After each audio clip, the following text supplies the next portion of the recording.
அடடே வாங்க தம்பி, வாங்க வாங்க வாங்க வாங்க வாங்க. என்ன ஒரு அதிசயம் பாத்தீங்களா? ஏதோ நீங்க ஜெயிச்சிருவீங்க, முதல் மாலைய வெற்றி மாலையை நான் கொண்டு வந்து போடலாம் நினைச்சிருந்தேன். கடவுளோட சித்தம் இப்படி இருக்கு, என்ன பண்றது? இப்போ கடவுளோட சித்தமா சார்? சார் நீங்க ஏதோ சதி பண்ணி தான் சார் ஜெயிச்சிருக்கீங்க. கடவுள் ரொம்ப நல்லவர், அதனாலதான் நீங்க பண்ண சதியெல்லாம் கண்டுக்காம விட்டுருக்காரு. தம்பி, கடவுளை அப்படிலாம் குறை சொல்லாதீங்க. அது இது மக்களாட்சி. அதனால தான் கடவுளை நம்பின நீங்க தோத்து போயிட்டீங்க, மக்களை நம்பின நான் ஜெயிச்சேன். சார் எப்படி சார் நீங்க பண்ண அயோக்கியத்தனெல்லாம் தெரிஞ்சும் மக்கள் உங்களுக்கு ஓட்டு போட்டாங்க? அவங்க பண்ற அயோக்கியத்தனெல்லாம் வெளில தெரிஞ்சிடக்கூடாதுன்னு எனக்கு ஓட்டு போட்டாங்க. அப்போ மக்களும் உங்களை மாதிரி அயோக்கியம் இருக்கிறீங்களா? உங்கள மாதிரி அயோக்கியம் இல்ல, ஓரளவுக்கு. தம்பி, இப்ப நான் உங்களை ஒண்ணு கேட்கவா? இப்போ நீங்க என்ன சொன்னீங்க? இந்த லஞ்சம் ஊழல் இதெல்லாம் ஒழிச்சிருவோம் அப்படின்னீங்க. இப்போ இந்த லஞ்சம் ஊழல் இதெல்லாம் ஒழிச்சிட்டா பாதிக்கப்பட போறது யாருன்னு நினைக்கிறீங்க? வேற யாரு? உங்களை மாதிரி அரசியல்வாதிகளும் உங்களுக்கு தோண போற அதிகாரிகளும் தான். தம்பி, உங்களுக்கு அரசியலும் தெரியல, மக்களை பத்தியும் ஒண்ணுமே தெரியல. பாருங்க தம்பி, லஞ்சம் ஊழல் இதெல்லாம் ஒழிச்சாலும் அரசியல்வாதிகளுக்கும் அதிகாரிகளுக்கும் சம்பளம், பஞ்சப்படி, இதர படிகள் அதெல்லாம் டான்னு 1ஆம் தேதி சம்பளம் கிரெடிட் ஆயிரும். அப்போ நீங்க அவ்வளவு பெருசா நம்பினீங்களே காமன் மேன், அவன் பாதிக்கப்பட போறவன். புரியல? எட்டு போடாமையே லைசன்ஸ் வாங்கணும்னு நினைக்கிறவன் எத்தனை பேர்? அப்ளிகேஷன் கொடுத்த அன்னைக்கு இன்கம் சர்டிபிகேட்டும் கம்யூனிட்டி சர்டிபிகேட்டும் கையில வந்து நிக்கணும்னு நினைக்கிறவன் எத்தனை பேர்? முன்கூட்டியே ரிசர்வ் பண்ணக்கூடாது, கடைசி நேரத்தில் டிக்கெட் வாங்கிட்டு டிடிஆரை கரெக்ட் பண்ணி பர்த்ல படுத்துட்டு போகணும்னு நினைக்கிறவன் எத்தனை பேர்? நீ பாட்டுக்கு லஞ்சம் ஊழல் இதெல்லாம் ஒழிச்சிட்டா இவெல்லாம் என்னையா பண்ணுவான்? பாரு தம்பி, இவங்க பண்ற சின்ன சின்ன தப்புகளை எல்லாம் மன்னிச்சு இவங்களுக்கு தேவையான சௌகரியங்கள் எல்லாம் இலவசமா கொடுக்கிறவன் தான் கடவுள். புரியுதா? இப்ப சொல்லுங்க, எல்லா இலவசங்களையும் சௌகரியங்களையும் கொடுக்கிற எங்களுக்கு ஓட்டு போடுவாங்களா, இல்ல தப்பு பண்ணா தண்டனை மட்டுமே கொடுக்கிற கடவுளுக்கு ஓட்டு போடுவாங்களா?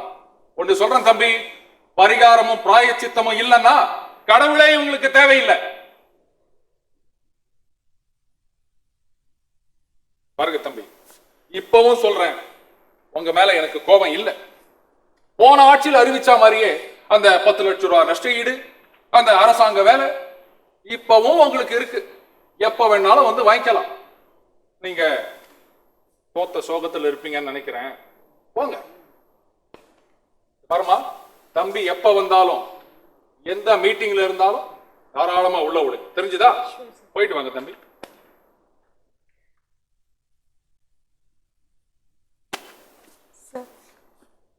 மறுபடியும் ஜெயிச்சு இந்த சீட்ல வந்து உட்காருவீங்கன்னு நான் நினைக்கவே இல்லை சார். ஏமா வேற ஏதாவது ஏற்பாடு பண்ணிருந்தியா? சார், ஆனா எனக்கு நம்பிக்கை இருந்ததுமா, மறுபடியும் இதே சிஎம் சீட்ல நான் தான் உட்காருவேன். எனக்கு அசைக்க முடியாத நம்பிக்கை இருந்தது. ஏன்னா மக்கள் புத்திசாலிகள். சார், சாதாரணமா மக்கள் முட்டாளுங்க அப்படின்னு தானே சொல்வீங்க? அது அந்த காலம். யார் ஆட்சிக்கு வந்தா தங்களுடைய மாமூல் வாழ்க்கை பாதிக்கப்படாம இருக்கும்னு அவங்களுக்கு தெரியும். அவங்கள மட்டும்தான் அவங்க தேர்ந்தெடுப்பாங்க. தம்பி, வாங்க வாங்க வாங்க வாங்க. இவ்வளவு சீக்கிரம் திரும்பி வருவீங்களா இல்ல திருந்தி வருவீங்களா தெரியல. சொல்லுங்க, எந்த துறையில போஸ்ட்? கடவுள் கூட திரும்பி போயிட்டாராம. ஒண்ணு செய்யுங்க, உங்களுக்கு வேணா இந்த இந்து அறநிலையத்துறை அதுல ஒரு போஸ்டிங் கொடுத்துருவா. ஏதாவது ஒரு கோவில்ல அப்படியே கடவுள் பக்கத்திலேயே இருந்துட்டு இருக்கலாம். எந்த ஒரு கோவில், எந்த கோவில் வேணும் சொல்லுங்க, போட்டுருவோம். சார், நான் வேலையை ஏத்துக்க வரல சார். என்ன சார், உங்க கட்சியிலே ஒரு உறுப்பினரா சேர வந்திருக்கேன் சார். தம்பி, என்ன பேசுறீங்க? ஆமா சார், உண்மையதான் சொல்றேன் சார். நீங்க சொன்னதான் சார் சரி. இவ்வளவு நாள் நான் போலிங்க குறை சொல்லிட்டே இருந்துட்டேன். இப்போ சான்ஸ் கிடைச்சி ஃபீல்ட்ல இறங்கினதுக்கு அப்புறம் கோட்டை விட்டேன் சார். சார், அதுக்கு காரணம் என்னன்னு நான் தெரிஞ்சுக்கிட்டேன் சார். ஒரு சிஸ்டத்தை சரி பண்ணணும்னா அந்த சிஸ்டத்தை குறை சொல்லி பிரயோஜனம் இல்லை சார். அதுக்குள்ளே நுழைஞ்சுதான் சரி பண்ணணும். அதே மாதிரிதான் இந்த டெமோக்ரஸியை சரி பண்ணா கூட நானும் அதுல ஒரு பார்ட்டா இருக்கணும்னு தெரிஞ்சுக்கிட்டேன். அதனாலதான் உங்க கட்சியிலே சேரலான்னு முடிவு பண்ணேன். சார் என்ன சேர்த்துப்பீங்களா சார்? தம்பி, என்ன இப்படி கேட்டுட்டீங்க? உங்களை மாதிரி துடிப்பான இளைஞர்கள், படிச்சவங்க, நல்லவங்க எல்லாம் அரசியலுக்கு வரணுன்றதுக்காக தான் எங்களை மாதிரி தலைவர்கள் எல்லாம் காத்துட்டு இருக்கோம். தலையெழுத்து இருக்கிற புறம்போக்கு கைசடை தான் வந்து சேர்றது அரசியல்ல. ஆனா இந்த பாருங்க தம்பி, நீங்க அரசியலுக்கு வரணும் அப்படின்னா முழு நேர அரசியல்வாதி ஆகணும்னு அர்த்தத்துல நான் சொல்லல. அரசியலை பத்தி படிங்க, புரிஞ்சுக்கங்க, 4 பேர்கிட்ட அரசியல் பேசுங்க, ஒரு அரசியல் விழிப்புணர்வை ஏற்படுத்துங்க. விழிப்புணர்வு பெற்ற மக்களால மட்டும்தான் அவங்க எதிர்பார்க்கிற மாற்றத்தை கொண்டு வர முடியும். இல்ல நான் முழு நேரம் அரசியல்வாதியா தான் இருக்க போறேன், அதுக்கு இந்த அரசாங்க உத்தியோகம் தடையா இருக்கும் அப்படின்னு நினைச்சீங்கன்னா வேண்டாம், விட்டுருங்க. என் சொந்த படத்துல கடன் தரேன், சின்னதா ஒரு தொழில் ஆரம்பிங்க, ஒரு 4 பேருக்கு வேலை கொடுங்க, தொழிலையும் பார்த்துட்டு அரசியல் பண்ணுங்க. அரசியலை தொழிலா பண்ணாதீங்க. ரொம்ப சந்தோஷம் தம்பி, ரொம்ப சந்தோஷம். ஆனா நீங்க ஒருத்தர் வந்தா மட்டும் இந்த மாற்றம் நடக்காது. இங்க இருக்கிற அத்தனை பேரும் அரசியலுக்கு வரணும். செய்வீர்களா? செய்வீர்களா? போராடுவோம் போராடுவோம் இறுதிவரை போராடுவோம். எல்லாருக்கும் வேண்டும் மாங்காய் மாங்காய். போராடுவோம் போராடுவோம் இறுதிவரை போராடுவோம். எல்லாருக்கும் வேண்டும் மாங்காய் மாங்காய். வணக்கம் சார். வணக்கம். நான் தாத்தா டிவில இருந்து வரேன். நீங்க எல்லாம் யாரு, எதுக்காக இந்த போராட்டம் பண்றீங்க? போராட்டமா? நல்லா பாரு நைனா, இது எங்க புது கட்சியோட லான்ச். புது கட்சியா? என்ன பேரு? யாரு தலைவர்? ஓ, தொழிலுக்கு புச்சா? முன்னால நான் கூவன கோசரம் பின்னால இவனுங்க எல்லாம் கூறானுங்கல்ல, அது தொட்டு உனக்கு தெரியவானா? நான் தான் தலை, நான் தான் தளபதி. உங்க கட்சியோட பேர் என்ன சார்? மாமா கட்சி. என்னது மாமா கட்சியா? நான் ஏன் தமிழ் பேசுறேன்? என்ன தமிழ் பேசுறேன்? மா ம கட்சி, அதாவது மாங்காய் மக்கள் கட்சி. மாங்காய் மக்கள் கட்சியா? இதுவா சார் கட்சியோட பேரு? உனக்கு ப்ராப்ளம்? உனக்கு ப்ராப்ளம்? ஒரு மாங்காய் பழத்தினால என் கொள்ளு தாத்தா முருகன் கோச்சிக்கு வீட்டை விட்டே போயிட்டார். ஏழைகளுக்கும் மாங்காய் கிடைக்கணும், இந்த பணக்கார பசங்களுக்கு மட்டுமே மாங்காயா அப்படின்னு ரோசிகர் சொல்ல கட்சத்தாயா இந்த பேரு. ஆமா, இந்தியில மாங்கான்னு பேர் வச்சா மட்டும் ஒண்ணு கேட்க மாட்டீங்க, தமிழ்ல பேர் வச்சா மட்டும் கேட்பீங்களா? இனா ஹிந்திக்காரனா? ஏய், உன்னை பார்த்தா சேடு பய மாதிரி இருக்குது. ஹிந்தி ஒழிக! ஹிந்தி ஒழிக! ஹிந்தி ஒழிக! சார் கோவப்படாதீங்க சார். உங்க கட்சி பேர் ரொம்ப புதுமையா இருக்கு, உங்க ஆமா. கட்சி கொள்கைகளும் புதுமையா இருக்கு. ஆனா ஏன் சார் கையில ஒட்டடை குச்சி வச்சிருக்கீங்க? தம்பி, சூப்பரா கேள்வி கேட்ட. நீ அபாலியா வந்து என்னைய பாரு. நம்ம கட்சி ஆட்சிக்கு வந்த புறம் உனக்கு ஏதாச்சும் போஸ்டிங் கொடுக்கலாம். அதாவது மாங்காய்னா என்ன? மாங்காய் மட்டுமா? எதெல்லாம் ஏழைக்கு கடிக்கலையோ அதெல்லாம் கடிக்கணும். இந்த பணக்கார பசங்க மட்டுமே இந்த மாங்காய் அப்படின்னு சொல்லக்குள்ள எதுவுமே ஏழைகளுக்கு கிடைக்காத காரணத்தினால நாங்க இந்த கட்சி ஆரம்பிச்சோம். அதுதான் இந்த கட்சியோட வரலாறு. எல்லாம் சரிதான் சார். நீங்க இந்த போராடுவோம் வெற்றி பெறுவோம் அப்படின்னு கோஷம் போட்டுனீங்களே, அதான் என்ன போராட்டம்? நீ நம்பிட்டியா? தம்பி, நான் புதுசா கட்சி ஆரம்பிச்சுக்கிறேன். என்னை பத்தி எழுதுனா வந்து எழுதுவியா? மாட்டேன். அது தொட்டு நம்ம தோஸ்து கொடுத்த ஐடியா. 4 பேரை கூட்டிக்கின்னு கோஷம் போட்டுக்கின்னு தெருவா போனா எல்லா டிவியும் வரும் சொல்லிச்சு. இதோ இப்ப வந்தியா? அதான் ஐடியா. கட்டாயம் எழுதுறேங்க. உங்க பேரு, நீங்க இதுக்கு முன்னாடி இருந்த கட்சி. அதுக்கு முன்னால முக்கியமான ஒரு சமாச்சாரம் சொல்லணும். இத பத்தி கேட்டல. இந்த ஏழைகளுக்கு எதுவும் கிடைக்காத காரணம் இந்த அரசியல்வாதிகள். இந்த அரசியல்வாதிகள்லாம் யாரு? வீட்டுல சேர்ந்த ஒட்டடை மாதிரி. இந்த ஒட்டடை எல்லாம் சுத்தம் செய்யணும்னா என்ன வேணும்? அதான் ஒட்டடை குச்சி. பத்தியா? இதுக்கு முனையில அப்படியே ஒரு கத்தியை கட்டினான்னு வெய்ய, அது கடை. எங்க பசங்க எங்கெல்லாம் மாமரம் இருக்குதோ அங்கெல்லாம் போய் எடுத்துன்னு ஓடியாந்துருவாங்க. என்ன சரியா வந்துச்சா? சரி சார், நாங்க சரியா எழுதிடுறோம் சார். உங்களை பத்தி நல்லா நம்மளை பத்தி நல்லா எழுது. பட்டா போட்டோ எல்லாம் வரணும். அப்படி போட்டோ எல்லாம் வரலன்னு வச்சுக்கோ, நம்ம கட்சி பசங்க உங்களை கவுச்சி அனுப்புவாங்க. வர்த்தா, போராடுவோம் போராடுவோம் இறுதிவரை போராடுவோம். எல்லாருக்கும் வேண்டும் மாங்காய் மாங்காய். சார், உங்களை பார்க்க அந்த அதட்டல் நடிகர் வந்திருக்கிறார் சார். அதட்டல் நடிக்கிறான். இவன் எதுக்கு இப்ப வந்தான்? ஏமா, அவன் படம் ஏதாவது இப்ப ரிலீஸ் ஆகுதா? ஆமா சார், இன்னும் 10 நாள்ல ரிலீஸ் ஆக போகுது. இதுக்கு முன்னாடி நடந்த 4 படமும் அவுட். மேல உங்க சப்போர்ட்டை கேட்கறதுக்காக வராரோ? பிரச்சனையை கேட்கறதுக்காக வந்திருக்கான். அது உனக்கு புரியாது. அவன் அனுப்பு. இரு உடனே அனுப்பிச்சிடாத. ஒரு 5 நிமிஷம் வெயிட் பண்ணி வச்சு அனுப்பு. ஏன்னா தலைகால் புரியாம ஆடுவான். அப்புறம் நீ கூட வந்து நில்லு. இல்லாட்டா கண்டபடி ட்வீட் பண்ணிட்டு இருப்பான்.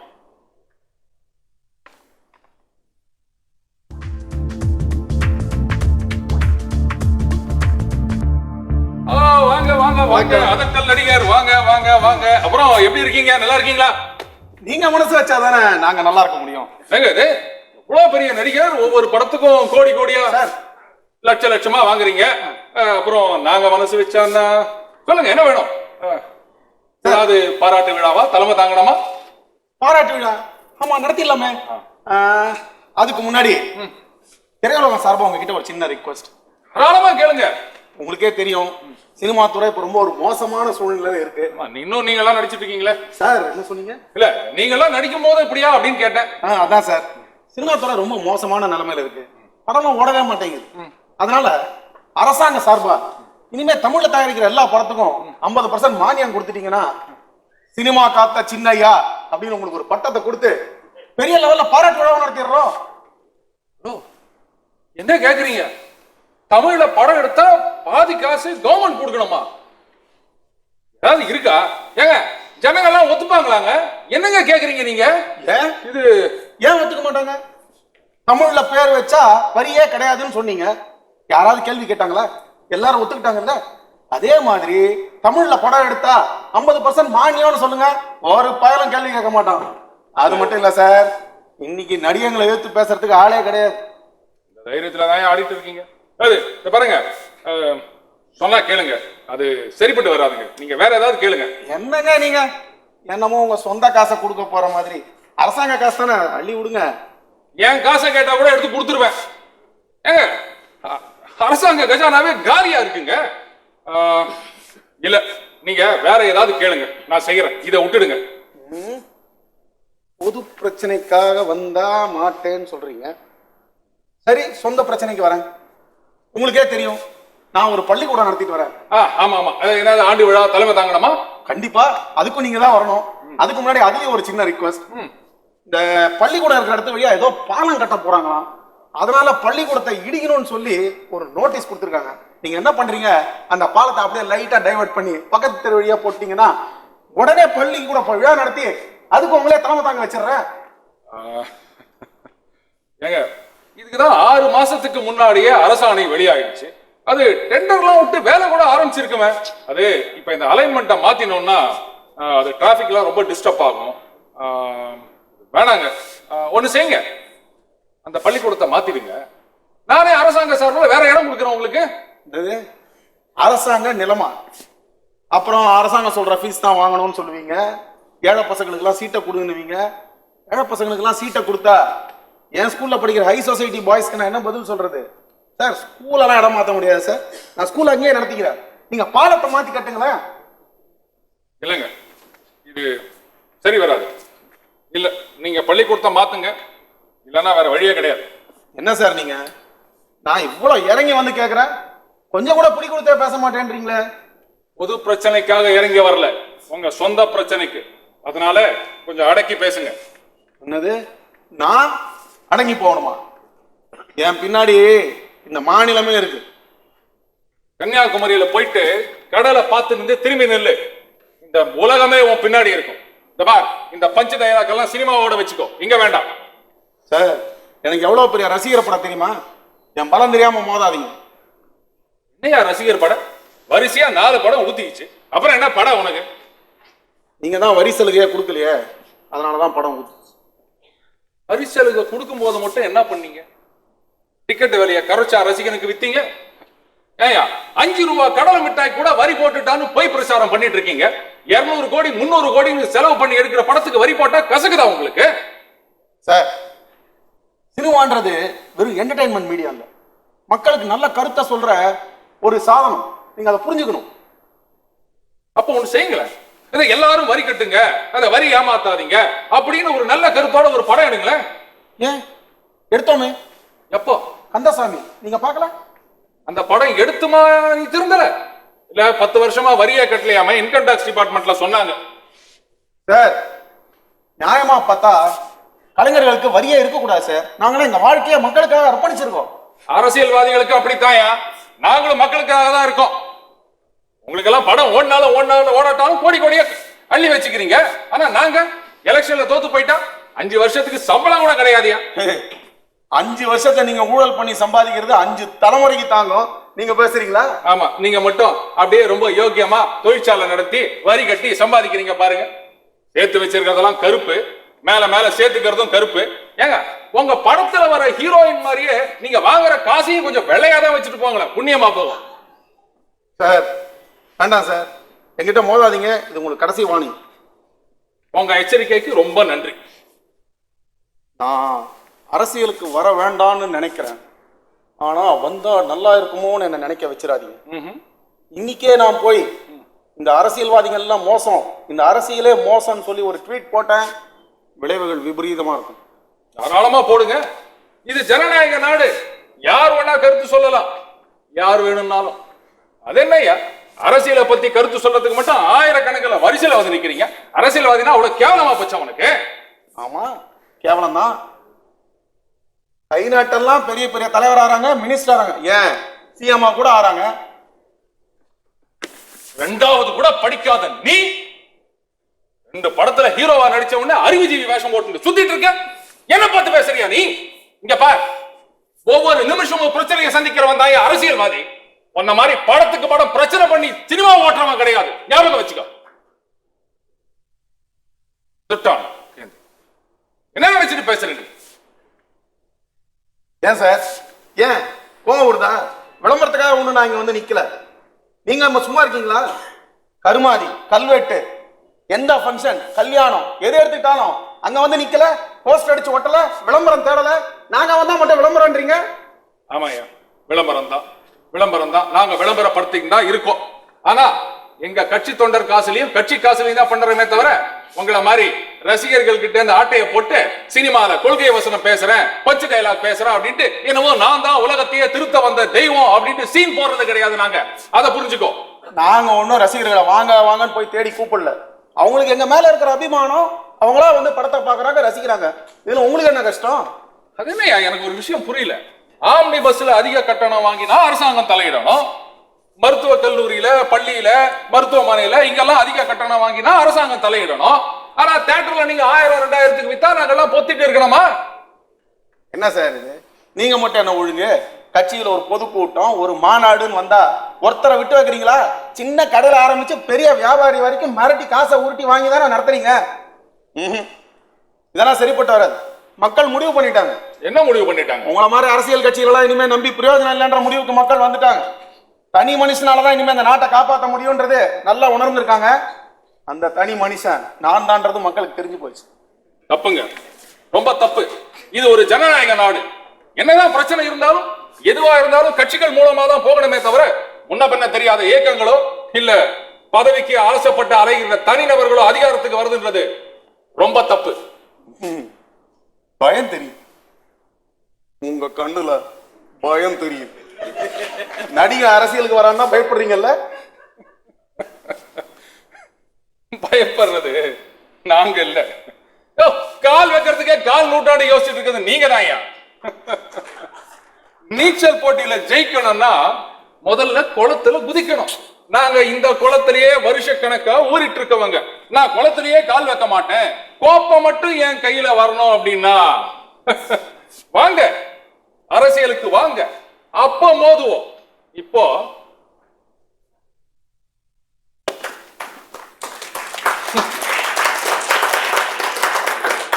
சார் என்ன சார் நீங்க அவரை போய் பகச்சுக்கிட்டீங்களே? என்னமா என்ன பேசிட்டு இருக்கான்? அரசியல்வாதினா எவன் வேணா எதை வேணா விமர்சனம் பண்ண நினைச்சிட்டு இருக்கான் அவன். ஆமா சார், ஜனநாயகம்னா யார் வேணாலும் அரசியல்வாதியை விமர்சனம் பண்ணலாம். ஆமா, யார் வேணாலும் பண்ணலாம். அது அரசியல்வாதி மட்டும் இல்ல. சரி, நான் இவனை பண்ணது விமர்சனமா? உண்மையை தானமா சொன்னேன். சார் உண்மையை சொன்னா யார் சார் ஏத்துக்கிறாங்க? போய் சொன்னாதான் சார் எல்லாருமே கை தட்டுறாங்க. கரெக்ட் தாமா. ஒரு காலத்துல அரசியல் கட்சிகள் எல்லாம் நடிகர்களை சேர்த்துட்டாங்க. அது எதுக்குன்னா கட்சி வளரணும் அப்படின்ற ஒரு பொது நலம். ஆனா இன்னைக்கு 2 படத்துல நடிச்ச உடனே அரசியலுக்கு வரேன், கட்சி ஆரம்பிக்கிறேன் சீனை போடுறானுங்க. எதுக்கு?